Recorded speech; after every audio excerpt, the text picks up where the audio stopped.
Kisah Zulkarnain. Di balik gemuruh sejarah, ada kisah yang tidak ditulis untuk sekadar dikenang, tetapi untuk direnungkan. Di dunia yang diliputi peperangan, tirani, dan pengkhianatan, Allah menghadirkan seorang pemimpin yang tidak hanya menaklukkan wilayah, tetapi menata nurani manusia. Namanya diabadikan dalam wahyu. Jejaknya melintasi barat yang tenggelam, timur yang terpanggang matahari, hingga utara yang diselimuti ketakutan purba. Dialah Zulkarnain, seorang raja, seorang arsitek peradaban, seorang hamba yang memahami bahwa kekuasaan adalah amanah, ilmu adalah rezeki, dan keadilan adalah benteng sejati umat manusia. Al-Quran tidak menyebut silsilahnya secara rinci, tidak mengikatnya pada satu nama sejarah, karena yang hendak diwariskan bukanlah figur, melainkan nilai. Dari kisah inilah kita belajar bagaimana wahyu bertemu akal, bagaimana iman memandu teknologi, dan bagaimana manusia mampu menahan kehancuran tanpa menjadi perusak. Inilah kisah Zulkarnain, bukan dongeng masa lalu, melainkan cermin bagi zaman kita hari ini. Bersiaplah, tirai sejarah akan disingkap, dan perjalanan besar itu dimulai sekarang. Zulkarnain, raja, ilmu, dan benteng kemanusiaan. Elegi kekuasaan, rezeki, dan hikmah ilahi. Bab 1, dunia yang retak dan kelahiran takdir. Dunia tidak selalu runtuh dengan suara gemuruh.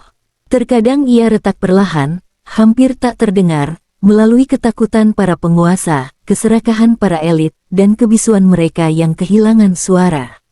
Sejarah manusia mencatat bahwa sebelum peperangan besar meledak, sebelum darah mengalir menjadi sungai, selalu ada fase sunyi, fase ketika nurani dikalahkan oleh ambisi, dan kekuasaan dipertahankan dengan firasat gelap tentang masa depan.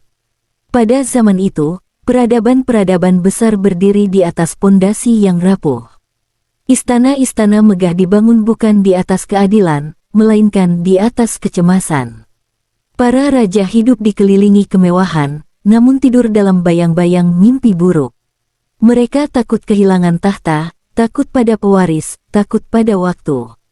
Dan dari ketakutan itulah lahir keputusan-keputusan paling kejam dalam sejarah. Al-Quran mengajarkan bahwa ketakutan terhadap kehilangan rezeki dan kekuasaan seringkali menjadi akar kezaliman. Sesungguhnya manusia benar-benar melampaui batas, karena ia melihat dirinya serba cukup. Qs. Al-Alaq 6-7. Merasa cukup adalah awal kehancuran. Merasa kekuasaan milik sendiri adalah pintu tirani. Di tengah dunia yang mulai kehilangan keseimbangan inilah, takdir bekerja dengan cara yang tidak disangka. Di sebuah kerajaan besar di dataran Persia kuno, hiduplah seorang raja bernama Astyages. Wilayahnya luas, pasukannya kuat, hartanya melimpah. Namun hatinya sempit. Ketika malam turun dan istana terlelap, ia diguncang oleh mimpi-mimpi yang menggerogoti jiwanya. Ia melihat kerajaannya runtuh bukan oleh musuh dari luar, melainkan oleh darah dagingnya sendiri, seorang cucu yang belum lahir. Dalam tradisi kuno, mimpi raja bukan sekadar bunga tidur. Ia ditafsirkan sebagai pesan langit, peringatan tentang masa depan. Namun perbedaan antara raja zalim dan pemimpin bijak terletak pada cara menyikapi peringatan itu. Astyages memilih jalan ketakutan. Ia menjadikan firasat sebagai alasan untuk menghapus nyawa. Disinilah bab pertama kehidupan Zulkarnain dimulai, bukan dengan mahkota, bukan dengan pedang, melainkan dengan ancaman kematian. Al-Quran berkali-kali menegaskan bahwa banyak nabi dan tokoh besar lahir dalam situasi genting, Musa yang dihanyutkan di sungai, Ibrahim yang dibakar, Isa yang diburu sejak bayi. Polanya berulang, seolah sejarah ingin berkata, ketika kezaliman mencapai puncaknya, Allah menyiapkan jalan bagi keadilan. Dan kami hendak memberi karunia kepada orang-orang yang tertindas di bumi dan menjadikan mereka pemimpin serta pewaris. Qs. Al-Qahas 5. Ayat ini bukan sekadar kisah Bani Israel. Ia adalah hukum sejarah ilahi. Perintah kelam pun dikeluarkan. Bayi itu harus dibunuh. Sebuah keputusan dingin yang lahir dari rasa takut kehilangan rezeki kekuasaan. Namun di balik setiap perintah zalim, Allah menanamkan satu celah hati manusia. Rezeki tidak selalu datang dalam bentuk emas atau kemenangan. Terkadang rezeki hadir sebagai satu keputusan kecil yang menyelamatkan dunia. Dalam kisah ini, rezeki itu bernama nurani. Rasulullah bersabda, "Mintalah fatwa pada hatimu, meskipun orang-orang memberi fatwa kepadamu." Hari Ahmad. Hadis ini seakan hidup dalam peristiwa yang akan terjadi selanjutnya. Sebab sejarah tidak berubah oleh pedang Astyages, melainkan oleh hati seorang panglima yang kelak menolak menjadi algojo takdir. Maka bab ini menutup dirinya dengan satu kesadaran penting, sebelum Zulkarnain menjadi raja penjelajah dunia, sebelum ia membangun benteng besi dan menaklukkan ketakutan umat manusia, ia terlebih dahulu diselamatkan oleh satu hal yang paling rapuh sekaligus paling kuat, hati yang masih mampu mendengar bisikan kebenaran. Dan dari celah kecil itulah, sejarah besar mulai berbelok. Bab 2, Mimpi, Ketakutan, dan Nurani yang Menyelamatkan. Malam selalu menjadi ruang paling jujur bagi seorang penguasa. Di siang hari, mahkota menutupi ketakutan. Di hadapan rakyat, kekuasaan tampak kokoh. Namun ketika lampu-lampu istana dipadamkan dan suara penjaga mereda, raja tinggal sendirian bersama pikirannya. Disitulah mimpi datang, mengetuk batas antara kekuasaan dan kelemahan manusia. Astyages kembali terjaga dengan napas memburu. Mimpi itu berulang, bukan sekali, bukan dua kali, melainkan seperti pesan yang menolak untuk dilupakan. Dalam mimpinya, ia melihat aliran yang keluar dari rahim putrinya, mengalir deras hingga menenggelamkan istana dan negeri-negeri di sekitarnya. Para ahli tafsir istana menunduk gemetar, sepakat dalam satu kesimpulan, kekuasaan Astyages akan runtuh oleh cucunya sendiri. Di titik inilah ketakutan berubah menjadi ideologi. Ketika seorang penguasa lebih percaya pada mimpi ketimbang keadilan, ia akan menghalalkan segala cara demi mempertahankan apa yang ia sebut rezekinya. Padahal Al-Quran telah mengingatkan manusia tentang kesalahan fatal ini. Dan janganlah kamu membunuh anak-anakmu karena takut miskin. Kamilah yang memberi rezeki kepada mereka dan juga kepadamu. Qs. Al-Isra 31. Ayat ini seolah melintasi zaman, menegur bukan hanya kaum Arab pra-Islam, tetapi juga raja-raja kuno yang membunuh demi rasa aman palsu. Astyages memandang kekuasaan sebagai miliknya, bukan titipan. Maka yang lahir dari pikirannya bukan kebijaksanaan, melainkan perintah kelam. Perintah itu disampaikan kepada seorang panglima kepercayaan bernama Herpagus. Ia bukan orang sembarangan. Ia prajurit terlatih, terbiasa mengeksekusi perintah tanpa bertanya. Namun malam itu, ketika bayi mungil itu diletakkan di hadapannya, sesuatu yang tak tercatat dalam dokumen militer bergetar di dadanya. Bayi itu lemah, tangisnya pelan, tidak membawa ancaman apapun. Tetapi justru di sanalah, Allah menyisipkan ujian paling berat bagi Herpagus, ujian antara loyalitas kepada raja dan ketaatan kepada suara batin. Dalam Islam, suara batin ini dikenal sebagai fitrah. Para ulama seperti Imam Al-Ghazali menjelaskan bahwa fitrah adalah cahaya awal yang Allah tanamkan dalam jiwa manusia sebelum ia ditutup oleh hawa nafsu dan ketakutan. Rasulullah bersabda, "Setiap anak dilahirkan di atas fitrah, maka kedua orang tuanya lah yang menjadikannya Yahudi, Nasrani, atau Majusi." Hari Bukhari dan Muslim. Hadis ini tidak hanya berbicara tentang akidah, tetapi tentang kemurnian nurani manusia. Herpagus sedang berdiri tepat di titik itu, sebelum fitrah terkubur oleh kepentingan. Dalam perspektif psikologi modern, momen ini disebut moral injury, luka batin yang muncul ketika seseorang dipaksa melakukan tindakan yang bertentangan dengan nilai terdalamnya. Banyak pemimpin dan prajurit sepanjang sejarah runtuh bukan karena kalah perang, tetapi karena mengkhianati suara hatinya sendiri. Herpagus memilih jalan sunyi. Ia tidak memberontak, ia tidak menantang raja. Ia melakukan sesuatu yang lebih berani, ia menyelamatkan satu nyawa secara diam-diam. Bayi itu ditukar dengan jasad lain, lalu diserahkan kepada seorang penggembala sederhana di wilayah selatan. Keputusan ini tampak kecil di mata sejarah, tetapi di langit ia bernilai besar. Rasulullah bersabda, barang siapa yang menyelamatkan satu nyawa, maka seakan-akan ia telah menyelamatkan seluruh manusia. Hari Muslim, makna sejalan dengan Qs. Al-Maidah 32. Rezeki Allah bekerja dengan cara yang sering luput dari logika kekuasaan. Bayi yang hendak dibunuh justru tumbuh di lingkungan yang jauh dari intrik istana. Ia mengenal tanah, ternak, dan kerja keras. Ia belajar kepemimpinan bukan dari singgasana, tetapi dari kehidupan nyata. Para sejarawan mencatat bahwa banyak pemimpin besar lahir dari keterasingan. Lingkungan sederhana membentuk ketangguhan mental, empati sosial, dan kepekaan terhadap penderitaan rakyat. Dalam sains perkembangan modern, hal ini dikenal sebagai resilience building, ketahanan jiwa yang tumbuh dari keterbatasan. Astyages mengira ancaman telah selesai. Ia menenangkan dirinya dengan ilusi kontrol. Namun Al-Quran telah menegaskan sebuah hukum abadi. Mereka membuat tipu daya, dan Allah membalas tipu daya mereka. Dan Allah sebaik-baik pembalas tipu daya. Qs. Al-Anfal 30. Bab ini menyingkap satu kebenaran mendasar, kekuasaan yang dibangun di atas ketakutan akan runtuh oleh satu tindakan nurani. Dunia mungkin digerakkan oleh pasukan dan strategi, tetapi sejarah sering berbelok oleh satu keputusan sunyi yang diambil dalam kesendirian. Herpagus mungkin tidak tahu bahwa bayi itu kelak akan dikenal sebagai Zulkarnain. Ia hanya tahu satu hal, malam itu, ia menolak menjadi algojo. Dan penolakan itulah yang mengubah arah dunia. Disinilah bab kedua berakhir, dengan satu pesan yang bergema lintas zaman, ketika manusia menjaga nuraninya, Allah menjaga masa depannya. Bab 3, dari anak gembala menuju raja keadilan. Anak itu tumbuh jauh dari istana, jauh dari intrik, jauh dari bahasa kekuasaan yang penuh tipu daya. Ia dibesarkan di tanah terbuka, di antara hembusan angin padang rumput, suara ternak, dan ritme alam yang jujur.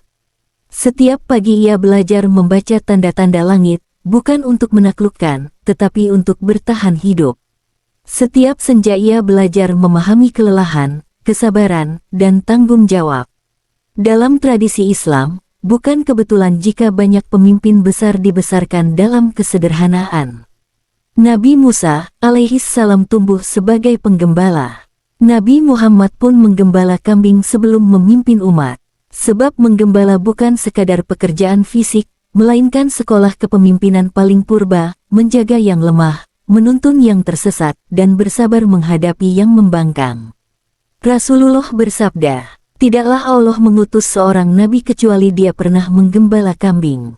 Hadis riwayat Imam Al-Bukhari. Di lingkungan sederhana itulah, watak Zulkarnain mulai terbentuk. Ia tidak dimanja oleh pujian, tidak dirusak oleh rasa aman palsu. Ia mengenal lapar, mengenal lelah, dan mengenal arti melindungi yang lebih lemah darinya. Inilah fase pembentukan jiwa, fase yang sering diabaikan oleh para pewaris tahta, tetapi justru menjadi fondasi kokoh kepemimpinan sejati. Namun takdir tidak berhenti di padang rumput. Pada suatu peristiwa yang tampak sepele, keberanian anak itu bersentuhan dengan kekuasaan. Ia berani menegur seorang bangsawan muda yang berlaku sewenang-wenang. Kata-katanya tajam, sikapnya tegak, tidak tunduk oleh status atau darah biru. Keberanian itu menggemparkan. Dari mulut ke mulut, kabar tentang anak gembala yang tidak takut pada bangsawan menyebar hingga ke istana. Astyages akhirnya mengetahui kebenaran yang selama ini ia kira telah dikubur. Cucu yang hendak ia musnahkan ternyata hidup. Namun sejarah mencatat satu hal penting, kebenaran sering datang terlambat bagi penguasa yang memerintah dengan ketakutan. Astyages telah kehilangan legitimasi moral. Rakyat tidak lagi melihatnya sebagai pelindung, melainkan ancaman. Dalam Islam, kekuasaan tanpa keadilan adalah kehinaan, meski dibalut kemegahan. Allah Subhanahu wa Ta'ala berfirman, sesungguhnya Allah menyuruh kamu menyampaikan amanat kepada yang berhak menerimanya, dan apabila kamu menetapkan hukum di antara manusia, hendaklah kamu menetapkannya dengan adil. Al-Quran Surat An-Nisa ayat 58. Peralihan kekuasaan pun terjadi, tidak melalui pertumpahan darah besar, tetapi melalui pergeseran kepercayaan. Astiages digulingkan, dan anak yang dahulu hendak dibunuh itu diangkat sebagai raja. Sejarah Persia mengenalnya sebagai penguasa yang berbeda. Ia tidak memulai pemerintahannya dengan balas dendam. Ia justru mengampuni. Sikap ini sejalan dengan prinsip agung dalam Islam bahwa kekuatan tertinggi bukan pada membalas, tetapi pada menahan diri. Rasulullah bersabda, "Bukanlah orang kuat itu yang menang dalam pergulatan, tetapi orang kuat adalah yang mampu menahan dirinya ketika marah." Hadis riwayat Imam Al-Bukhari dan Imam Muslim. Zulkarnain mengangkat Herpagus, orang yang pernah menyelamatkannya, bukan sebagai algojo, tetapi sebagai pembantu dalam menata ulang negeri. Ia memandang masa lalu bukan sebagai dendam yang harus dilunasi, melainkan pelajaran yang harus diolah.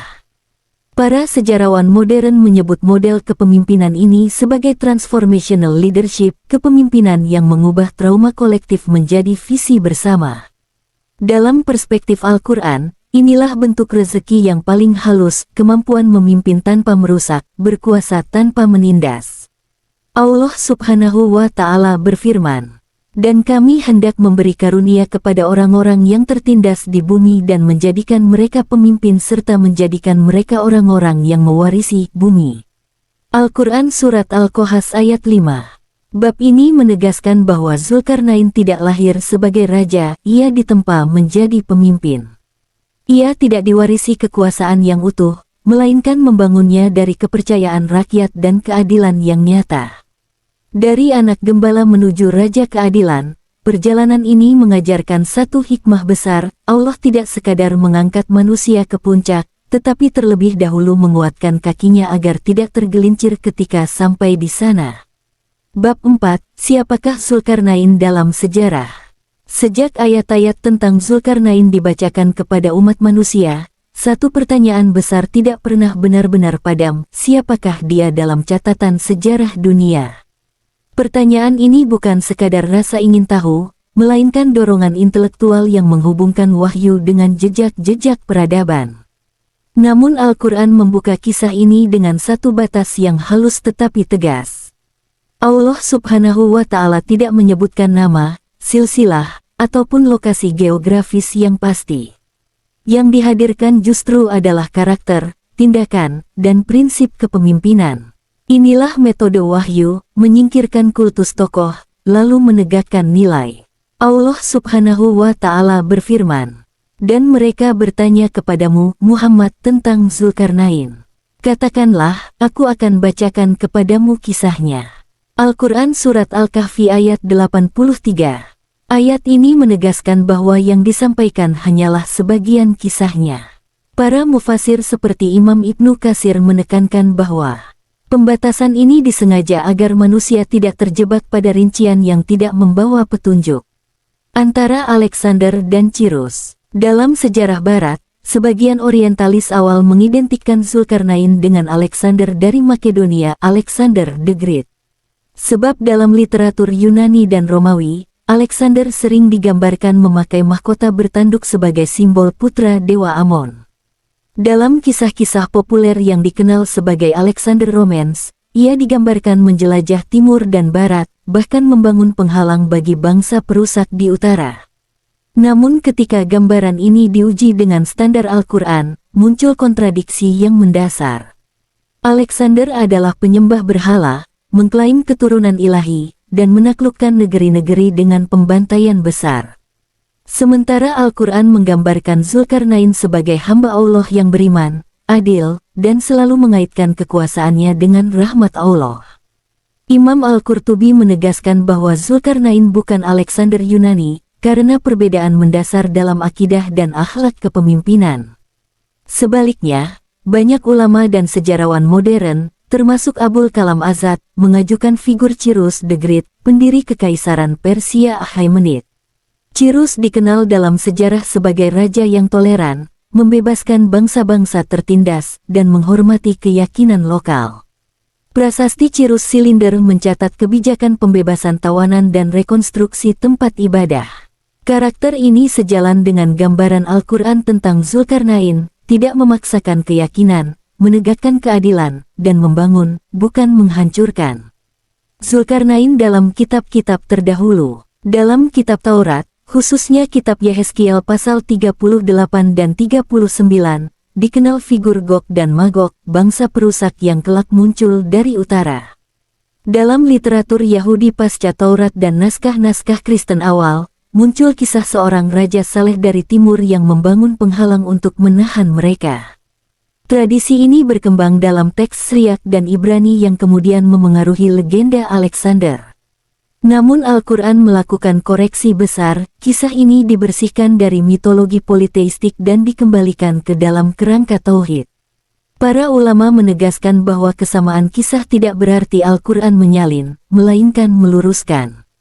Al-Quran datang sebagai muhaimin, pembenar dan pengoreksi kitab-kitab sebelumnya. Allah Subhanahu wa Ta'ala berfirman, "Dan kami telah menurunkan kitab Al-Quran kepadamu dengan membawa kebenaran, membenarkan kitab-kitab sebelumnya dan sebagai penjaga terhadapnya." Al-Quran Surat Al-Maidah ayat 48. Hikmah tidak disebutkannya nama. Mengapa Al-Quran tidak menyebutkan nama asli Zulkarnain? Para mufasir sepakat bahwa ini adalah metode pendidikan ilahi. Jika nama disebutkan, manusia akan sibuk berdebat tentang silsilah, ras, dan kebangsaan. Dengan menghilangkan identitas biologis, Al-Quran memusatkan perhatian pada fungsi moral. Dalam ilmu sosial modern, ini dikenal sebagai role-based model, manusia meneladani peran dan nilai, bukan mengidolakan figur secara buta. Zulkarnain dalam Al-Quran adalah arketipe pemimpin adil, pola ideal yang bisa hadir berulang kali dalam sejarah, dalam bentuk dan wajah yang berbeda. Penutup bab. Bab ini mengajarkan satu hikmah besar, tidak semua kebenaran harus diberi nama. Tidak semua tokoh harus dipaku pada satu identitas sejarah. Yang lebih penting adalah memastikan bahwa nilai-nilai Zulkarnain, keadilan, ilmu, dan ketundukan kepada Allah terus hidup dan bekerja dalam setiap zaman. Maka siapapun dia dalam catatan sejarah, Zulkarnain dalam Al-Quran telah melampaui nama. Ia menjadi cermin bagi setiap pemimpin, dan sekaligus pertanyaan abadi bagi manusia, jika kekuasaan berada di tanganmu, akankah engkau berlaku seperti dia? Bab 5, Perjalanan ke Barat, Keadilan di Ujung Dunia. Perjalanan ke Barat bukan sekadar gerak geografis, melainkan ujian etika kekuasaan. Di sanalah, di batas yang oleh manusia purba disebut sebagai ujung dunia, Zulkarnain berhadapan langsung dengan makna keadilan yang paling telanjang. Tidak ada istana megah, tidak ada protokol, tidak ada tameng ideologi. Yang ada hanyalah manusia dan akibat dari perbuatannya. Allah Subhanahu wa Ta'ala berfirman, "Hingga apabila dia telah sampai ke tempat terbenam matahari, dia melihat matahari terbenam di laut yang berlumpur hitam, dan dia mendapati di situ suatu kaum. Kami berfirman, wahai Zulkarnain, engkau boleh menghukum atau engkau boleh berbuat kebaikan terhadap mereka." Al-Quran Surat Al-Kahfi ayat 86. Ayat ini tidak hanya melukiskan lanskap, tetapi memperlihatkan mandat moral. Kekuasaan diberikan bersama pilihan, menghukum atau berbuat baik. Inilah momen krusial yang membedakan penakluk dari pemimpin. Ia menjawab dengan kalimat yang menggetarkan nurani sejarah. Adapun orang yang zalim, maka kami akan menghukumnya, kemudian dia dikembalikan kepada Tuhannya, lalu Tuhan mengazabnya dengan azab yang tidak ada taranya. Adapun orang yang beriman dan beramal saleh, maka baginya pahala yang terbaik, dan akan kami perintahkan kepadanya perintah yang mudah. Al-Quran Surat Al-Kahfi ayat 87. Dalam dua ayat ini, tergambar sistem hukum yang seimbang, tegas terhadap kezaliman, lembut terhadap kebaikan. Hukuman selalu dikaitkan dengan pertanggungjawaban kepada Allah Subhanahu wa Ta'ala. Rasulullah bersabda, "Sesungguhnya orang-orang yang berlaku adil kelak berada di atas mimbar dari cahaya pada hari kiamat. Mereka adalah orang-orang yang berlaku adil dalam hukum, terhadap keluarga mereka, dan terhadap apa yang mereka pimpin." Hadis riwayat Imam Muslim. Matahari yang tenggelam di ufuk barat menjadi simbol bahwa setiap kekuasaan akan menuju senja. Yang tersisa bukan luas wilayah, melainkan jejak keadilan. Bab ini menegaskan satu pelajaran besar, keadilan sejati diuji bukan di pusat kekuasaan, melainkan di pinggiran dunia, di tempat di mana hukum mudah dilupakan dan nurani mudah dibungkam. Bab 6, Perjalanan ke Timur, Manusia Tanpa Pelindung dan Rezeki Peradaban. Jika Barat adalah senja kekuasaan, maka Timur adalah fajar peradaban. Di sanalah matahari terbit tanpa penghalang, tanpa tirai, tanpa nongan.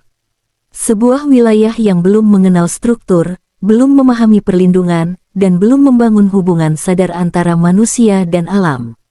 Allah Subhanahu wa Ta'ala berfirman, hingga apabila dia telah sampai ke tempat terbit matahari, dia mendapati matahari itu menyinari suatu kaum yang tidak kami jadikan bagi mereka suatu pelindung darinya. Al-Quran Surat Al-Kahfi ayat 90. Ayat ini menggambarkan masyarakat purba yang hidup telanjang dari teknologi dan sistem. Mereka bukan kaum durhaka, melainkan kaum yang tertinggal. Tidak ada bangunan yang menahan panas, tidak ada pepohonan yang terkelola, tidak ada sistem air yang terencana. Mereka hidup sebagaimana alam memperlakukan mereka. Zulkarnain tidak datang membawa pedang atau paksaan akidah.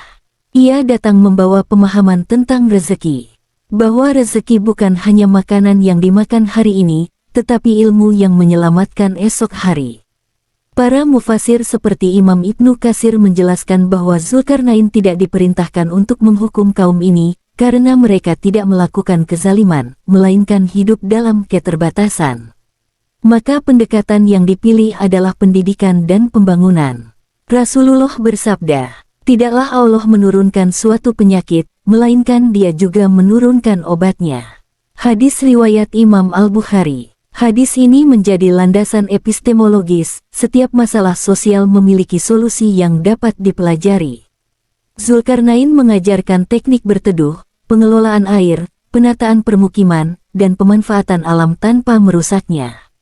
Inilah rezeki dalam bentuk peradaban. Dalam perspektif ilmu modern, apa yang dilakukan Zulkarnain dapat disebut sebagai transfer teknologi dasar, arsitektur pasif, irigasi sederhana, dan agroforestry. Ia mengubah panas menjadi tantangan yang dapat dihadapi, bukan kutukan yang diterima pasrah. Allah Subhanahu wa Ta'ala berfirman, Dialah yang menjadikan bumi mudah bagi kamu, maka berjalanlah di segala penjurunya dan makanlah sebagian dari rezekinya. Al-Quran Surat Al-Mulk ayat 15. Zulkarnain mengajarkan ayat ini bukan dengan khutbah, tetapi dengan tindakan.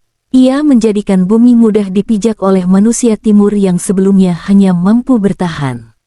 Maka perjalanan ke timur menjadi pelajaran besar, bahwa kepemimpinan sejati tidak selalu terlihat dalam peperangan, tetapi dalam kemampuan mengangkat martabat manusia tanpa membuat mereka kehilangan jati diri.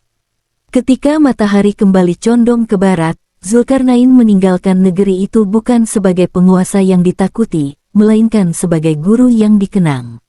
Namun perjalanan belum selesai, sebab di balik pegunungan utara, telah menunggu ujian yang jauh lebih gelap, ujian yang tidak hanya mengancam satu kaum, tetapi seluruh peradaban manusia. Bab 7, Negeri di antara dua gunung, ketakutan kolektif dan amanah besar. Jika Timur mengajarkan makna rezeki dan Barat menyingkap wajah keadilan, maka wilayah utara mempertemukan Zulkarnain dengan sesuatu yang lebih purba daripada kemiskinan dan lebih mengerikan daripada kezaliman, ketakutan kolektif suatu kaum yang hidup di ambang kepunahan. Allah Subhanahu wa Ta'ala berfirman, hingga apabila dia telah sampai di antara dua gunung, dia mendapati di hadapan kedua gunung itu suatu kaum yang hampir tidak mengerti pembicaraan. Al-Quran Surat Al-Kahfi ayat 93. Ayat ini membuka sebuah adegan yang sunyi namun mencekam. Sebuah lembah sempit diapit dua gunung raksasa, seolah alam sendiri membentuk gerbang menuju dunia lain. Kaum yang tinggal di sana bukanlah bangsa tanpa budaya, melainkan bangsa yang terisolasi oleh geografi dan waktu. Bahasa mereka asing, sejarah mereka terputus, dan hubungan mereka dengan dunia luar tereduksi menjadi bisikan dan isyarat. Para mufasir seperti Imam Al-Qurtubi menjelaskan bahwa kesulitan komunikasi dalam ayat ini bukan semata persoalan bahasa, tetapi perbedaan peradaban. Mereka hidup jauh dari pusat ilmu, perdagangan, dan kekuasaan. Ketika Zulkarnain tiba, ia tidak hanya menyeberangi gunung, tetapi juga melintasi jurang sejarah. Ketakutan yang mereka simpan akhirnya tumpah dalam permohonan yang lirih namun mendesak. Mereka berkata, "Wahai Zulkarnain, sesungguhnya Yakjuj dan Makjuj adalah kaum yang berbuat kerusakan di bumi. Maka dapatkah kami memberikan imbalan kepadamu agar engkau membuatkan penghalang antara kami dan mereka?" Al-Quran Surat Al-Kahfi ayat 94. Permohonan ini mengandung dua lapis makna. Pertama, pengakuan atas keterbatasan manusia. Kedua, kesadaran bahwa keamanan adalah kebutuhan paling dasar sebelum peradaban bisa tumbuh. Mereka tidak meminta penaklukan, tidak memohon kekuasaan, hanya meminta kesempatan untuk hidup tanpa teror. Rasulullah bersabda, "Seorang imam atau pemimpin adalah pengurus, dan dia akan dimintai pertanggungjawaban atas rakyat yang dia urus." Hadis riwayat Imam Al-Bukhari dan Imam Muslim. Hadis ini menjelaskan posisi Zulkarnain pada momen tersebut. Ia tidak sedang memperluas wilayah, tetapi menerima amanah. Ketakutan satu kaum kini menjadi tanggung jawab moral seorang pemimpin yang beriman. Menariknya, mereka menawarkan imbalan materi. Namun Zulkarnain menolak menjadikan keamanan sebagai komoditas. Ia memahami bahwa keselamatan manusia tidak boleh diperdagangkan. Allah Subhanahu wa Ta'ala mengabadikan jawabannya. "Apa yang telah Tuhanku karuniakan kepadaku lebih baik daripada itu, maka bantulah aku dengan kekuatan manusia, niscaya aku akan membuatkan antara kamu dan mereka sebuah dinding yang kokoh." Al-Quran Surat Al-Kahfi ayat 95. Inilah titik balik kisah. Zulkarnain tidak bertindak sebagai penyelamat tunggal, melainkan sebagai penggerak kolektif. Ia mengajak mereka terlibat, bekerja, dan berkontribusi. Perlindungan tidak datang dari langit dalam sekejap, tetapi dibangun dari kerja sama, disiplin, dan ilmu. Dalam perspektif sosial modern, pendekatan ini disebut sebagai partisipasi masyarakat. Zulkarnain memahami bahwa benteng yang dibangun tanpa keterlibatan rakyat akan runtuh, bukan karena kelemahan material, tetapi karena rapuhnya rasa memiliki. Maka di antara dua gunung itu, sejarah berhenti sejenak. Ketakutan berubah menjadi harapan. Dan amanah besar mulai ditunaikan, bukan dengan pedang, tetapi dengan perencanaan. Bukan dengan teriakan, tetapi dengan ketenangan. Di lembah sunyi itu, fondasi pertahanan paling agung dalam sejarah manusia mulai digoreskan. Bab 8, Tembok Besi dan Tembaga, Ilmu, Kerja Kolektif, dan Rahmat Ilahi. Inilah inti dari seluruh perjalanan. Jika bab-bab sebelumnya adalah jalan, maka bab ini adalah tujuan. Di antara dua gunung yang menjulang bagai rahang bumi, Zulkarnain tidak hanya membangun penghalang fisik, tetapi juga menegakkan monumen peradaban yang menyatukan wahyu, ilmu, dan kerja kolektif manusia. Allah Subhanahu wa Ta'ala berfirman, Dia berkata, "Bawalah kepadaku potongan-potongan besi." Hingga apabila besi itu telah sama rata dengan kedua puncak gunung itu, Dia berkata, "Tiuplah api itu." Hingga apabila besi itu telah menjadi merah membara, Dia berkata, "Bawalah kepadaku tembaga yang mendidih agar aku tuangkan ke atasnya." Al-Quran Surat Al-Kahfi ayat 96. Ayat ini adalah salah satu deskripsi teknis paling detail dalam Al-Quran tentang proses rekayasa material. Tidak ada mantra, tidak ada mukjizat instan. Yang ada adalah perintah kerja, tahapan konstruksi, dan pemanfaatan hukum alam yang telah Allah Subhanahu wa Ta'ala tetapkan. Para mufasir seperti Imam Ibnu Katsir dan Imam Al-Qurtubi menjelaskan bahwa besi disusun berlapis-lapis hingga memenuhi celah antara dua gunung, lalu dipanaskan dengan api besar menggunakan alat peniup angin. Setelah itu, tembaga cair dituangkan untuk mengikat dan menutup celah, menghasilkan struktur komposit yang sangat kuat. Dalam perspektif sains modern, Metode ini mencerminkan prinsip metalurgi dasar, penggabungan logam dengan titik leleh berbeda untuk menciptakan struktur yang lebih tahan terhadap benturan, korosi, dan penggalian. Besi memberikan kekuatan struktural, sementara tembaga berfungsi sebagai pengikat dan pelindung. Allah Subhanahu wa Ta'ala melanjutkan, maka mereka tidak mampu mendakinya dan tidak mampu pula melobanginya. Al-Quran Surat Al-Kahfi ayat 97. Ayat ini menegaskan efektivitas sistem pertahanan tersebut. Yakjuj dan Makjuj tidak dikalahkan dengan perang terbuka, tetapi dengan rekayasa yang melampaui kekuatan fisik mereka. Ini adalah kemenangan ilmu atas brutalitas. Rasulullah bersabda, kalian lebih mengetahui urusan dunia kalian. Hadis riwayat Imam Muslim. Hadis ini menjadi fondasi teologis bahwa pemanfaatan ilmu dan teknologi adalah bagian dari amanah manusia. Zulkarnain tidak menunggu wahyu turun untuk setiap detail teknis.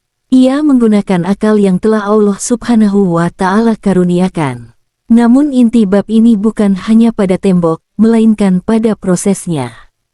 Zulkarnain tidak membangun sendirian. Ia melibatkan rakyat, membagi tugas, mengatur logistik, dan menumbuhkan rasa kepemilikan. Setiap ayunan palu adalah doa. Setiap tetes keringat adalah ibadah. Dalam sosiologi modern, inilah yang disebut sebagai mobilisasi sosial berbasis tujuan bersama. Ketika ancaman bersifat kolektif, solusi pun harus kolektif. Tembok itu berdiri bukan hanya karena besi dan tembaga, tetapi karena kesatuan niat. Ketika pembangunan selesai dan Yakjuj serta Makjuj gagal menembusnya, Zulkarnain tidak mabuk kemenangan. Ia justru menundukkan kepala. Allah Subhanahu wa Ta'ala berfirman. Dia berkata, ini adalah rahmat dari Tuhanku. Maka apabila janji Tuhanku telah datang, dia akan menjadikannya hancur luluh, dan janji Tuhanku itu adalah benar. Al-Quran Surat Al-Kahfi ayat 98. Ayat ini adalah klimaks spiritual kisah Zulkarnain. Ia menyadari bahwa setinggi apapun ilmu manusia, semuanya tetap berada di bawah kehendak Allah Subhanahu wa Ta'ala. Tembok itu kuat, tetapi tidak abadi. Aman, tetapi sementara. Para ulama seperti Imam Fakhruddin Ar-Razi menafsirkan ayat ini sebagai peringatan bahwa tidak ada sistem manusia yang kekal. Semua pertahanan akan runtuh ketika waktu yang ditetapkan Allah Subhanahu wa Ta'ala tiba. Bab ini mengajarkan pelajaran paling agung, bahwa rezeki terbesar bukan besi, bukan tembaga, bukan teknologi, melainkan hikmah untuk menggunakan semuanya tanpa kesombongan. Di antara dua gunung itu, Zulkarnain membuktikan bahwa peradaban sejati lahir ketika wahyu membimbing ilmu, dan ilmu tunduk kepada Rabb semesta alam. Bab 9, Yakjuj dan Makjuj, janji akhir zaman dan batas ilmu manusia. Setelah tembok berdiri dan ketakutan mereda, kisah ini tidak benar-benar berakhir. Justru disinilah Al-Quran membawa manusia pada lapisan makna yang lebih dalam, bahwa ada bahaya yang ditunda, bukan dihapus. Yakjuj dan Makjuj tidak dimusnahkan, tetapi dikurung. Mereka menjadi simbol ancaman laten, menunggu waktu yang telah ditetapkan oleh Allah Subhanahu wa Ta'ala. Allah Subhanahu wa Ta'ala berfirman, hingga apabila dibukakan Yakjuj dan Makjuj dan mereka turun dengan cepat dari seluruh tempat yang tinggi. Dan telah dekatlah janji yang benar, maka tiba-tiba terbelalaklah mata orang-orang yang kafir. Al-Quran Surat Al-Anbiya ayat 96-97. Ayat ini menegaskan bahwa kehancuran yang ditimbulkan Yakjuj dan Makjuj bukan dongeng, bukan metafora kosong. Ia adalah bagian dari skenario akhir zaman yang berada di luar jangkauan rekayasa manusia. Tembok Zulkarnain hanyalah penunda, bukan penghapus takdir. Rasulullah bersabda, Allah berfirman, wahai Adam. Adam berkata, aku penuhi panggilanmu. Allah berfirman, keluarkanlah penghuni neraka. Adam berkata, berapa jumlahnya? Allah berfirman, dari setiap 1999. Maka pada saat itu rambut anak-anak menjadi beruban, dan dari kalian ada satu, dan dari Yakjuj dan Makjuj ada 999. Hadis riwayat Imam Al-Bukhari dan Imam Muslim.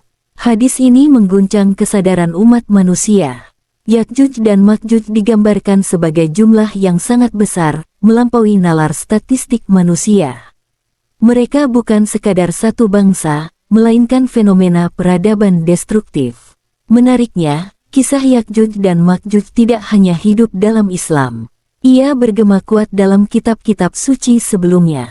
Dalam Taurat, kitab Yehezkiel disebutkan, "Hai anak manusia, hadapkanlah mukamu kepada Gog, dari tanah Magog, Raja Agung Mesek dan Tubal, dan bernubuatlah melawan dia." Kitab Yehezkiel pasal 38 ayat 2. Dan dilanjutkan, "Engkau akan datang dari tempatmu di ujung utara, engkau dan banyak bangsa yang menyertaimu, seperti awan yang menutupi tanah." Kitab Yehezkiel pasal 38 ayat 15-16. Dalam Injil, Kitab Wahyu menyebutkan, "Dan apabila genap 1000 tahun itu, Iblis akan dilepaskan dari penjaranya dan ia akan pergi menyesatkan bangsa-bangsa di keempat penjuru bumi, yaitu Gog dan Magog, untuk menghimpunkan mereka untuk berperang." Kitab Wahyu pasal 20 ayat 7-8. Penggalan-penggalan ini menunjukkan satu benang merah lintas Wahyu. Gog dan Magog, Yakjuj dan Makjuj, adalah simbol sekaligus realitas kehancuran massal yang akan muncul menjelang akhir sejarah manusia. Para ulama Islam seperti Imam An-Nawawi dan Imam Ibnu Hajar Al-Asqalani menegaskan bahwa hakikat Yakjuj dan Makjuj adalah nyata, bukan sekadar alegori moral. Namun detail waktu, bentuk, dan mekanismenya adalah bagian dari perkara gaib yang tidak boleh dilampaui spekulasi liar. Dalam perspektif ilmu modern, Yakjuj dan Makjuj sering dianalogikan sebagai ledakan populasi destruktif, perang global, atau kehancuran ekologis. Namun Al-Quran mengingatkan bahwa sains hanya mampu membaca pola, bukan menentukan akhir. Bab ini menutup konflik duniawi Zulkarnain dengan satu kesadaran besar, bahwa setinggi apapun tembok yang dibangun manusia, akan ada saat di mana ia runtuh. Dan pada saat itu, yang menyelamatkan bukan besi, bukan tembaga, bukan teknologi, melainkan iman dan amal. Yakjuj dan Makjuj adalah cermin bagi manusia. Mereka mengingatkan bahwa kekuatan tanpa moral adalah kehancuran, dan ilmu tanpa ketundukan adalah awal kiamat kecil bagi peradaban. Bab 10, Warisan Zulkarnain, Kepemimpinan, Rezeki, dan Benteng Moral Zaman Modern. Ketika nama Zulkarnain disebut dalam Al-Quran, ia tidak dihadirkan sebagai nostalgia sejarah, melainkan sebagai cermin. Sebuah refleksi yang melintasi zaman, agar manusia modern dapat bercermin dan bertanya, di manakah posisi kita di hadapan kekuasaan, ilmu, dan amanah. Zulkarnain tidak meninggalkan istana megah yang bisa diziarahi, tidak pula prasasti yang memaksa manusia tunduk pada namanya. Yang ia wariskan adalah pola berpikir, pola bertindak, dan pola memaknai rezeki serta kekuasaan.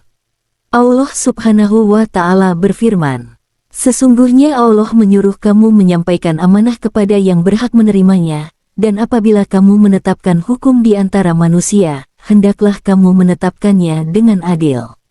Al-Quran Surat An-Nisa ayat 58. Ayat ini seakan menjadi ringkasan karakter Zulkarnain. Kekuasaan baginya adalah amanah, bukan hak milik. Keadilan adalah kewajiban, bukan pilihan. Dan ilmu adalah sarana ibadah, bukan alat kesombongan. Dalam hadis yang diriwayatkan dari Abdullah bin Umar radhiyallahu anhuma, Rasulullah bersabda, "Setiap kalian adalah pemimpin, dan setiap kalian akan dimintai pertanggungjawaban atas kepemimpinannya." Hadis riwayat Imam Al-Bukhari dan Imam Muslim. Hadis ini memperluas makna Zulkarnain. Ia tidak lagi terbatas pada seorang raja besar. Ia hadir dalam diri ayah yang memimpin keluarganya, guru yang membentuk murid-muridnya, pemimpin yang mengelola masyarakat, dan individu yang memimpin dirinya sendiri. Rezeki, sebagaimana yang diajarkan Zulkarnain dalam perjalanan ke timur, bukan sekadar apa yang diterima, tetapi apa yang ditumbuhkan. Rezeki adalah ilmu yang diajarkan, sistem yang dibangun, dan keamanan yang dijaga agar manusia dapat hidup dengan martabat. Dalam perspektif sains sosial modern, peradaban runtuh bukan karena kekurangan sumber daya, tetapi karena runtuhnya etika. Teknologi tanpa moral melahirkan kehancuran. Kekuasaan tanpa hikmah melahirkan tirani. Di titik inilah warisan Zulkarnain menjadi relevan, membangun benteng moral sebelum membangun benteng fisik. Zulkarnain mengajarkan bahwa ancaman terbesar umat manusia bukan selalu Yakjuj dan Makjuj dalam bentuk fisik, melainkan Yakjuj dan Makjuj modern, kerakusan, ketidakadilan, eksploitasi tanpa batas, dan ilmu yang tercerabut dari nilai ilahi. Allah Subhanahu wa Ta'ala mengingatkan, "Dan demikianlah kami jadikan sebagian kamu cobaan bagi sebagian yang lain. Maukah kamu bersabar?" Al-Quran Surat Al-Furqan ayat 20. Ayat ini menegaskan bahwa ujian zaman akan selalu berubah bentuk. Jika dahulu ujian itu berupa bangsa perusak, hari ini ia bisa berupa sistem yang merusak dari dalam. Maka bab penutup ini bukanlah akhir, melainkan undangan. Undangan untuk menjadi Zulkarnain dalam skala masing-masing. Menggunakan ilmu untuk melindungi, bukan menindas. Menggunakan kekuasaan untuk menata, bukan merusak. Menggunakan rezeki untuk menumbuhkan, bukan menumpuk. Jika suatu hari tembok-tembok dunia runtuh, dan teknologi tak lagi mampu melindungi, maka yang tersisa hanyalah benteng terakhir, iman, akhlak, dan hikmah. Di sanalah warisan Zulkarnain hidup, bukan di antara dua gunung, tetapi di dalam hati manusia yang memilih adil di tengah gelap, memilih bijak di tengah gaduh, dan memilih tunduk kepada Allah Subhanahu wa Ta'ala di tengah godaan dunia.